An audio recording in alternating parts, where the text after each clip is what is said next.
मनुस्मृतीवरून doctor Babasaheb आंबेडकरांवर केलेल्या वादग्रस्त विधानावरून अभिनेते शरद पोंक्षे यांनी माफी मागितली आहे। मनुस्मृती जाणणाऱ्यांनी ती वाचली नाही, वाचली असती तर जाळली नसती असं विधान पोंक्षेंनी केलं होतं।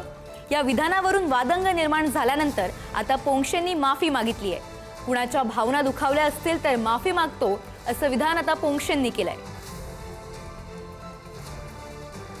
मनुस्मृती जर वाचली असती तर कदाचित ती जाळली नसती असं मी बोललो। आता ह्याच्या पाठीमागे बोलण्याचा माझा मूळ उद्देश असा आहे की मला असं म्हणायचं आहे की हिंदुत्व ह्या विषयावर बोलत असताना हिंदू धर्मातले जे सगळे धर्मग्रंथ आहेत, भगवद्गीता आहे, रामायण आहे, महाभारत आहे, 4 वेद, उपनिषद, पुराण, मनुस्मृती, तर हे सगळं आपण वाचतच नाही।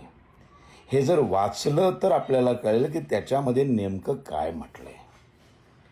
हा माझा मूळ उद्देश आहे त्या पाठीमागं बोलण्याचा।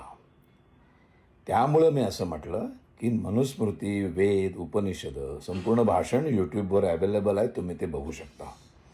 की जर मनुस्मृती मूळ जर वाचली, त्याची अनेक रूपं झाली, त्याचं ट्रान्सलेशन केलं गेलं आणि अशा अनेक गोष्टी घडल्या। आता बाबासाहेबांनी नंतर जेव्हा मनुस्मृती जाळल्यानंतर हिंदू कोड बिल बनवताना मनुस्मृतीचा वापर त्यांनी उपयोग करून घेतलेला आहे। मनुस्मृती ही आधाराला घेतलेली आहे, हे त्यांनी स्वतः लिहिलेलं आहे।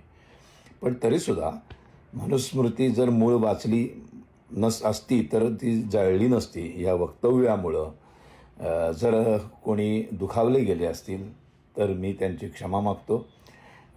मी दिलगिरी व्यक्त करतो मनापासून।